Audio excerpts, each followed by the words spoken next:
Class 8 English 4.1 Love. I have just read in a newspaper a drama of passion. He killed her and then he killed himself. He must have loved her. It is not he or she that matters to me. It is their love alone that matters to me. It recalls to my mind a remembrance of my youth. Now, here in this paragraph, the writer, or we can say the narrator, says himself कि उन्होंने अभी अभी एक newspaper पढ़ा, उसमें एक drama passion जो है वो उसमें पढ़ा। क्या पढ़ा? एक न्यूज़ आई थी जो कि एक पैशनेबल ड्रामा जिसको हम कह सकते हैं, ठीक है, फीलिंग ऑफ लव और रिवेंज वी कैन से, और एक व्यक्ति था जिसने अपनी अ, अपने आप को ही killed her and then he killed himself, यानी उसने एक लड़की को भी मार दिया जान से और खुद भी मर गया। He must have loved her. अब ऐसा कहा, वो कहता है कि हो सकता है कि वो उसे प्रेम करता हो, इसी वजह से उन्हें मार दिया उसे। इट इज़ नॉट ही और she that matters to me. उनके लिए मैटर नहीं करता है कि वो लड़का है लड़की है, मैटर क्या करता है? दैट लव, जो लव है वो मैटर करता है उनके लिए।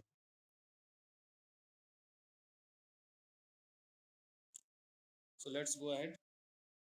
आई am very fond of shooting. अब यहाँ पर वो उन्हें इसी बात को देखकर या इसी न्यूज़ को पढ़कर नरेटर को अपने पुराने दिनों की याद आती है, यूथ, जब वो जवान हुआ करते थे, यूथ थे, तब उनको अपनी एक बात याद आती है। So he saying I am very fond of shooting. Shooting मतलब जो गन से शूटिंग की जाती है, वो शूटिंग के बहुत शौकीन थे। फॉन्ड ऑफ यहाँ पर लिखा हुआ FOND, fond, OF, fond of यानी क्या होता है? उसके शौकीन, किसी भी चीज़ के शौकीन होना।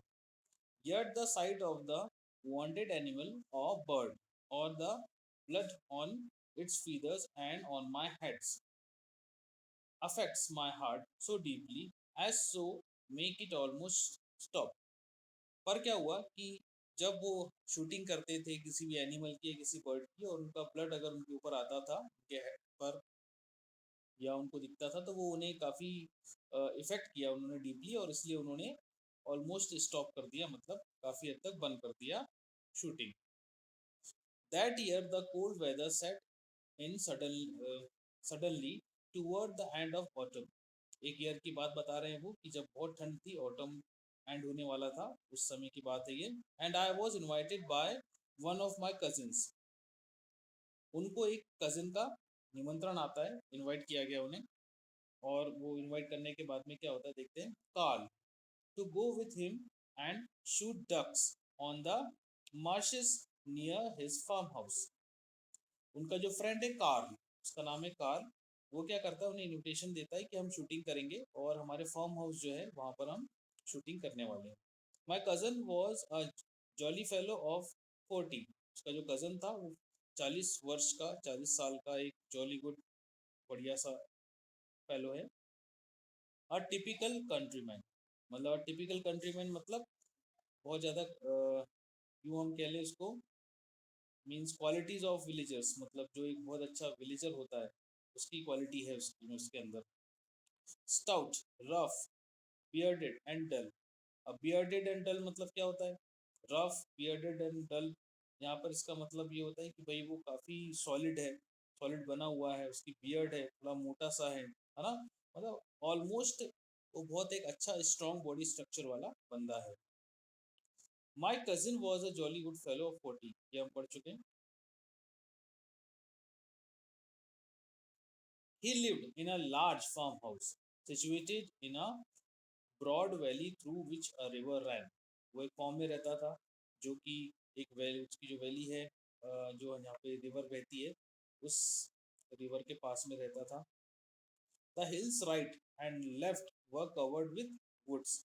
मतलब उस जहाँ पे वो रहता था उसके राइट में हिल्स थी, और वो कवर्ड थी किससे? वुड्स से, यानी कि जंगल से कवर्ड थी। Here the rarest of birds could be found. यहाँ पर ऐसी बर्ड्स जो कि बहुत मुश्किल से मिलती है वो भी वहाँ पे मिल जाती थी। In the valley there were large meadows spreaded by hedges। Further on, by the side of the river, there was a vast marsh. It was the best shooting ground I ever saw. क्या होता है यहाँ पे Marsh का meaning आपको वहाँ पे दिख रहा है, आप देख पा रहे हैं उसे। ये होता है लो laying wetland usually with standing water and tall grasses। यानी ऐसा ऐसा ऐसा एरिया यूं कहना चाहिए जहाँ पे कि लंबी लंबी ग्रास होती है और खुला खुला मैदान भी होता है, ठीक है। यहाँ पर क्या होता है कि शूटिंग करना या कोई भी इवेंट को अंजाम देना काफ़ी अच्छा होता है। तो जहाँ पर वो रहता था वो ऐसी जगह थी, आइडियल जगह थी शूटिंग के लिए। It was my cousin's chef care, he kept it as a preserve through the rushes that covered the narrow passage had been cut. Through these passages, my cousin often went in his flat bottomed boat to catch fish or hunt wild fowl। क्या होता है यहाँ पर ये दिया गया है he kept it, और उसके पहले it was my cousins chef care, यानी उसका जो कजन था, कजन एक शेफ की तरह जो वहाँ की जो आप आसपास की ग्रीनरी है, जो लैंड है, जो उसका फार्म हाउस है, उसकी वो केयर करता था। इस वजह से वो काफ़ी अच्छी रहती थी और उसकी वजह से उन्होंने उसको काफ़ी अच्छा बना के रखा, अच्छे से कटिंग करना, ग्रास की कटिंग करना, ठीक है। बोट थी उनके पास में, उस बोट से वो जाते थे और फिशिंग भी करते थे काफ़ी टाइम। तो ये सारी चीज़ें वो खुद ही की मेहनत से की हुई थी, बनाई हुई थी खुद, उसकी बहुत देख रेख करते थे। आई arrived at my cousins in the evening. अब वो अपने जो नरेटर हैं वो इवनिंग में अपने कजिन के पास पहुंचे। इट वॉज फ्रीजिंग कोल्ड, बहुत ठंड। We had dinner in the large room where side boards walls and ceiling were covered with stuffed birds. उन्होंने क्या किया, रात में उन्होंने अपना वो शाम को पहुंचे, तो ऑब्वियसली जब वो शाम को पहुंचे तो उन्होंने अपना लंच सॉरी डिनर लिया। और डिनर लिया तो जब वो जहाँ बैठे हुए थे तो वहाँ पर जो रूम था, बड़ा सा रूम था, वहाँ पे हम देख पा रहे हैं कि ऐसा यहाँ पे डिस्क्राइब किया गया है कि सब चीज़ वहाँ पे कवर्ड थी, कुछ कुर्सी टेबल्स वगैरह रखे हुए थे, ठीक है। और कुछ जो बर्ड्स थी उनकी बॉडीज वहाँ पे रखी हुई थी, मतलब शूटिंग के बाद में जो बर्ड्स जो बची उनकी उनकी बॉडीज वहाँ पे रखी हुई। Among them were hawks, owl, nightjars, buzzards, welters and falcons। ये इतने सारे बर्ड्स की वहाँ पे बॉडीज थी, हॉक्स थे, आउल्स थे, नाइट जार्स थे, फैल्कन्स थे, इन सब की बॉडी वहाँ पर पड़ी हुई थी। They were dead, dressed in a sealskin jacket। My cousin himself resembled some strange animal। He told me about the preparation he had made for that same night। क्या है वहाँ पर, dressed a seal skin jacket, और उसकी क्या seal skin जो होती है, एक सील स्किन की जैकेट बनती है, वो पहने हुए थे वो। और उन्होंने कहा कि उन्होंने खुद काफ़ी सारे जो स्ट्रेंज एनिमल्स हैं, यानी जो बहुत मुश्किल से मिलते हैं, वो उन्होंने खुद ने असेंबल करके यहाँ पे रखे हुए हैं, यहाँ पे हैं, उन्होंने लेके आए थे। जैकेट्स भी उनकी पहनी हुई है, राइट। और उन्होंने उस रात की प्रिपरेशन खुद की थी। We were to start a 3:30 in the morning. 3:30 मतलब 3:30 बजे, 3:30 बजे उन्होंने हंटिंग शुरू की, so as to reach the march at about 4:30। अब उनको जहाँ पे जाना था, मार्च जो एरिया मैंने बताया है, जो अच्छे से कटिंग शटिंग करके रखा गया था, उन्होंने संभाल के रखा था, यहाँ पे थोड़ी ऊंची ऊंची ग्रास थी, काफ़ी अच्छा एरिया होता है। तो वहाँ पर वो कितनी देर में पहुँचे, 4:30 मतलब 1 घंटे में, 3:30 बजे निकले, 4:30 बजे वहाँ पहुँच गए। On that spot a hut had been built to shelter as somewhat from the biting wind which blows before daybreak। वहाँ पर जैसे ही पहुंचे तो वहाँ पे छोटी सी हट, एक झोपड़ी बनी हुई थी, इसलिए बनी हुई थी कि जो हमारी जो वे विंड चलती है, यानी ठंडी ठंडी हवाएं, बाइटिंग विंड्स मतलब जो काटती है, बहुत चुभने वाली जो ठंड होती है, हवाएं जो होती है, उससे बचने के लिए छोटी सी उन्होंने एक डे ब्रेक के लिए, मतलब दिन में रुकने के लिए उन्होंने एक छोटी सी वहाँ पे हट बना रखी थी। I threw myself into my bed immediately after we had finished 4 hour meal and went to sleep by the side of a bright fire burning in the gate. अब 4:30 बजे वो लोग वहाँ पहुँच गए सुबह सुबह, और वहाँ पहुँचने के बाद उन्होंने अपना मील लिया, कुछ खाया, और इमीडिएटली वो अपने बेड पर चले गए। और बेड के साइड में एक बड़ी सी आग जल रही थी जो उनको गर्म रख रही थी। At 3 o'clock we he woke me up, मतलब उनने उसे 3 बजे बोला, उठाया। ये दिन का 3 बजा वो हुआ है, तो इसके पहले जो 3:30 बज रहे थे वो सुबह के थे। ठीक है। I put on a sheep skin and my cousin covered himself with a bear skin। क्या होता है कि उन लोगों ने कपड़े पहनने के लिए, ठंड से बचने के लिए क्या किया, शीप स्किन, यानी शीप की जो स्किन होती है वहां पे थी, उन्होंने अपने ऊपर डाल ली ताकि उनको ठंड ना लगे। उनके ब्रदर ने बियर स्किन मतलब भालू की स्किन को पहन लिया। After having each swallowed 2 cups of scalding coffee, यानी उन्होंने कॉफी ली, followed by glass of brandy. ठीक है, जो कि ब्रांडी के ग्लास में थी, कॉफी पी उन्होंने। We started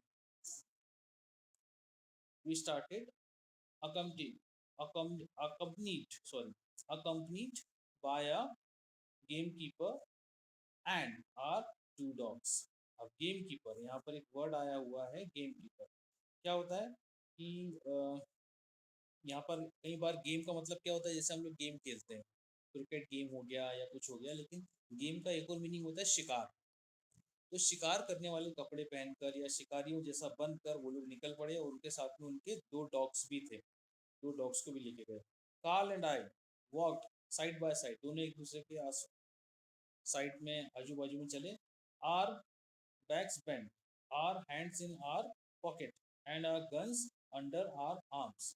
we were soon on the edge of the marsh and entered one of the lens of dry brushes. क्या होता है कि उन लोगों ने चलना शुरू किया, वो लोग थोड़े झुके हुए थे। उनके झुके हुए क्यों थे, ऑब्वियसली ठंड के समय में थोड़ा झुक के ही चलते हैं सब लोग। और उनके जो हैंड्स थे उनके पॉकेट में थे, और उनकी गन भी उनके साइड में रखी हुई थी। Our elbows which touches the long ribbon like leaves left slight nose noise behind us. और जैसे से आगे बढ़ रहे थे उनको थोड़ा सा नॉइस हो रहा था, नॉइस सुनाई दिया। स्लाइट नॉइस बिहाइंड अस मतलब उनके पीछे थोड़ा कुछ ना कुछ नॉइस, या चलते समय वैसे भी नॉइस होता है तो वो नॉइस हुआ। Suddenly at the turn of one of the lenses I saw the hut which had been constructed to shelter us। अब जैसे वो आगे बढ़े तो वहां पर एक और छोटी सी हट उन्हें दिखी, छोटी सी एक और झोपड़ी। तो वो किस लिए रखी गई थी, उनको शेल्टर देने के लिए, यानी कि छत देने के लिए। I went in and rolled my self up in a rug, but it was so terribly cold that I began to cough। My cousin called felt uneasy for me। अब इतनी ठंड थी, वो जैसे उस हट में गए वो जाके वहाँ पे लेट गए, लेकिन इतनी ठंड होने के कारण वो कफ यानी खांसी चलने लगे उसे। लेकिन जो उनका ब्रदर था कार्ल, वो क्या होता है, उनको थोड़ा अनईजी फील हुआ कि ये तो बहुत नाजुक सा इंसान निकला है, मतलब इतनी ठंड में ये आया है और यहाँ पे खांसने लगा है। ऑब्वियसली ऐसा होना था क्योंकि जो उनके ब्रदर है वो ऑलरेडी एक फॉर्मर है, तो ये सब जो एटमोसफियर है, ये सब चीज़ों की उनको आदत है, इसलिए उनको इतनी प्रॉब्लम नहीं हो रही। No matter if we don't kill much today, he said, I don't want you to catch cold, we will light a fire and he told the game keeper to cut some brushes. यहाँ पे game keeper यहाँ पे दूसरी बार ये word आया हुआ है। Game keeper का मतलब होता है कि उनके साथ में एक और बंदा था गेम कीपर, यानी जो कि पूरे शिकार का बंदोबस्त करना, उनका सपोर्ट करना, इन सब चीज़ों के लिए वहाँ पर वो था। राइट। उन्होंने कहा कि नो मैटर, अगर तुम आज ज़्यादा कुछ किल नहीं कर पाए, ज़्यादा बर्ड्स को नहीं मार पाए, तो कोई इशू की बात नहीं है, पर मैं नहीं चाहता कि तुमको सर्दी लग जाए।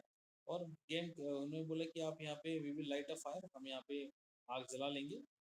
और गेम कीपर को कहा कि कुछ रशेस मतलब कुछ झाड़ियाँ काट कर लेके आओ ताकि आग जलाई जा सके। We made a pile in the middle of our hut. There was a hole in the middle of the roof to let out the smoke। Our hut was made of lamps of ice।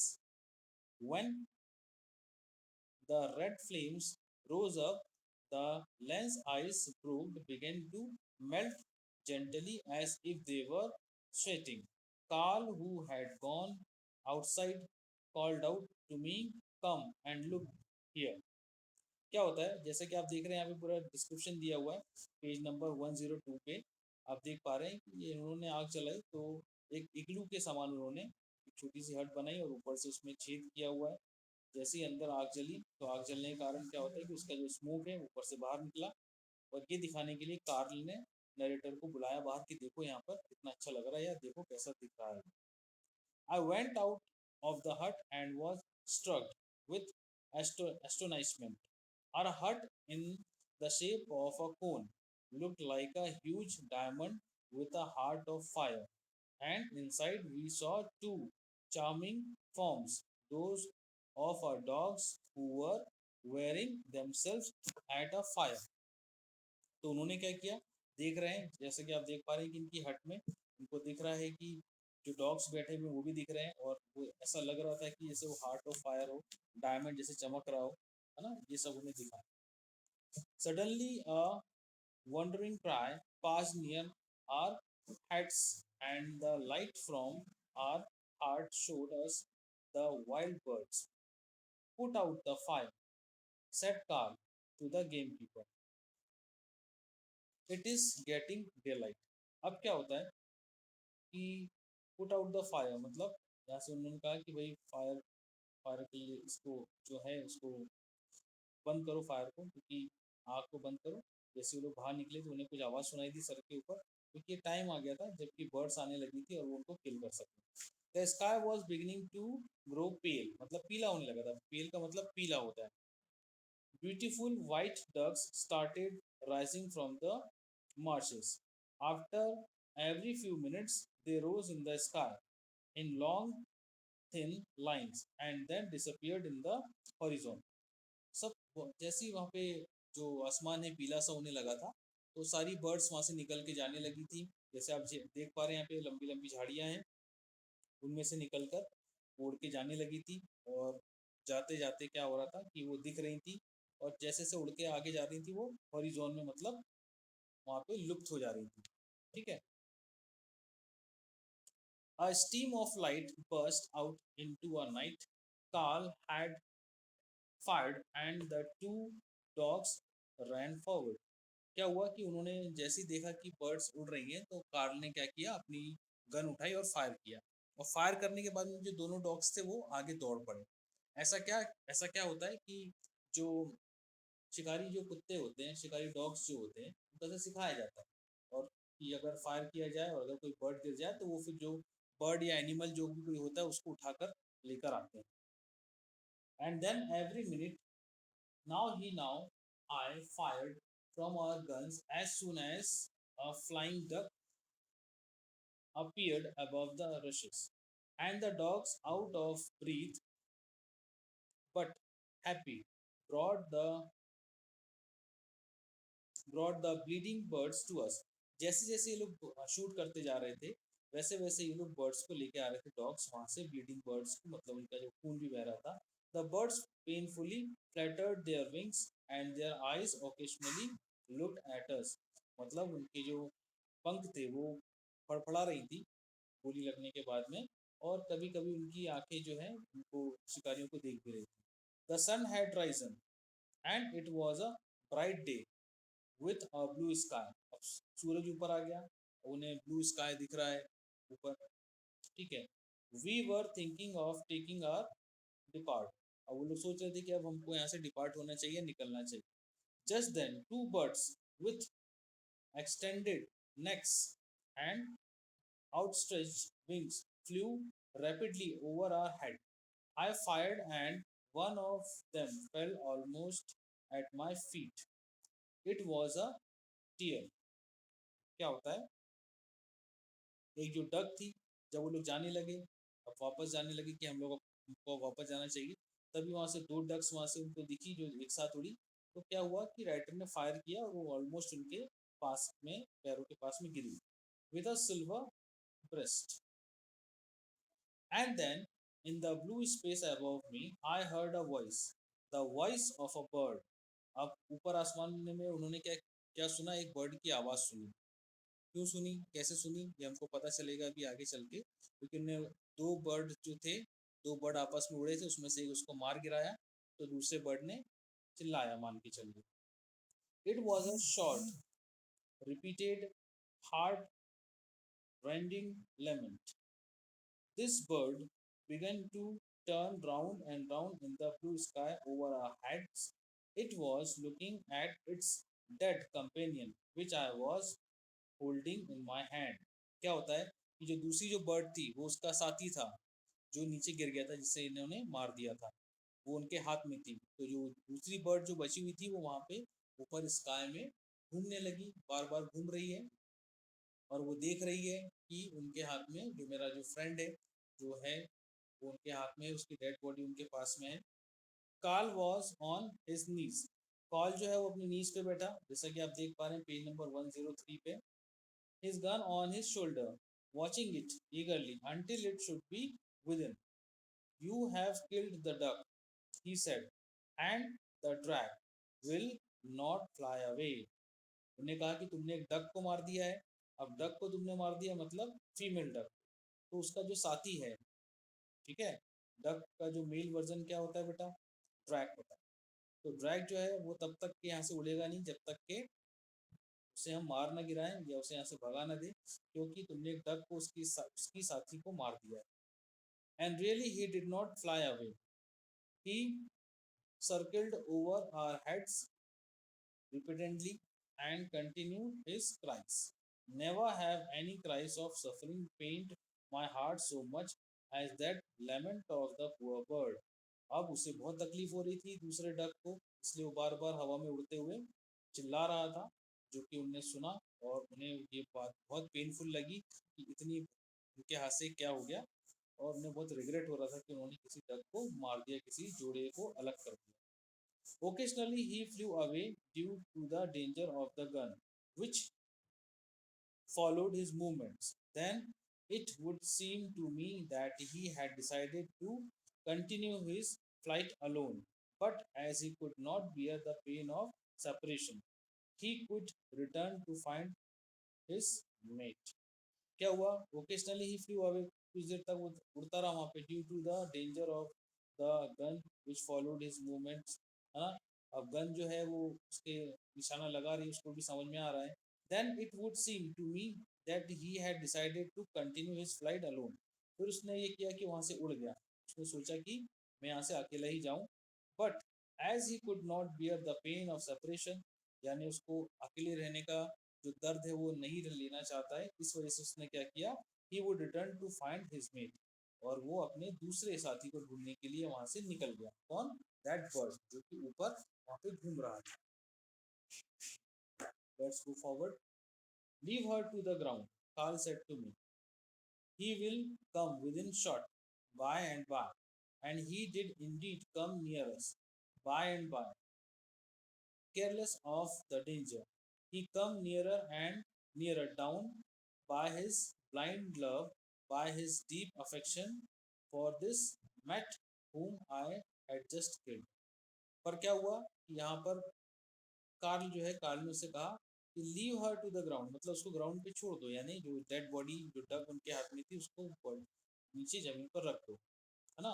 He will come within short by and by, वो जल्दी हमारे short में यानी नीचे आ ही जाएगा। और and he did Indeed come near us, और वो जल्द से जल्द हमारे पास ही आएगा। केयरलेस ऑफ द डेंजर, उसको पता ही नहीं कि कितना डेंजर होगा, वो केयरलेस होके हमारी तरफ आएगा और हमसे भी किल कर देगा। Karl fired and I saw something red come down. Karl ने गोली चलाई और कुछ रेड उसे आता हुआ दिखाई दिया। Then the nose of a fall among the rushes was heard. One of the dogs brought it to me. Put these two in your game bag, Carl said to me, and let's move now. We are already very late. दूसरे bird को भी मार दिया गया, क्योंकि वो अपने साथी को देखने के लिए ग्राउंड पर बार बार वहाँ आ रहा था, उसे भी मार दिया गया। और कार्ल ने कि वो उसको भी अपने गेम बैग में, मतलब जिसमें सब बॉडियाँ रखी जा रही है, उसमें रख ले, और हम वैसे ही बहुत लेट हो गए, अब हम वापस चलेंगे। Carl went into the hut to collect his things. His two dogs also went waging after him. और कार्ल जो है वो हट में वापस से गया, अपने सामान को उसने कलेक्ट किया और उसके दोनों डॉग्स उसके साथ चले गए। ही knelt down, made a large hole in the ground, and buried the two dead birds in the same grave, in their own home, in the cold and lonely marshes. Carl never come to know what I had done. I returned to Paris the same evening. क्या होता है? I knelt down मतलब उसने क्या किया, जब Karl अंदर अपना सामान कलेक्ट कर रहा था तो उसने क्या किया, राइटर ने एक गड्ढा खोदा। गड्ढा खोदने के बाद में दोनों बर्ड्स को, जो कि लव बर्ड्स से यूँ कहना चाहिए, उन्हें एक ही साथ एक ही ग्रेव में साइड टू साइड उन्होंने गाड़ दिया और उसे बंद करके वहां से चले आए। और कार्ल को ये बात पता ही नहीं चली कि क्या हुआ, वो जो बर्ड्स जो किल की गई थी वो कहाँ गई, उनका क्या हुआ, ये चुपचाप से जो राइटर थे उन्होंने कर दिया। और Karl never come to know that I had done. और कार्ल को कभी पता नहीं चला कि ये मैंने किया। I return to Paris the same evening, और उसी शाम को जो हमारे राइटर हैं, जो नरेटर हैं, वो वापस पेरिस लौट आए। तो this was all about the lesson, and the lesson name was love.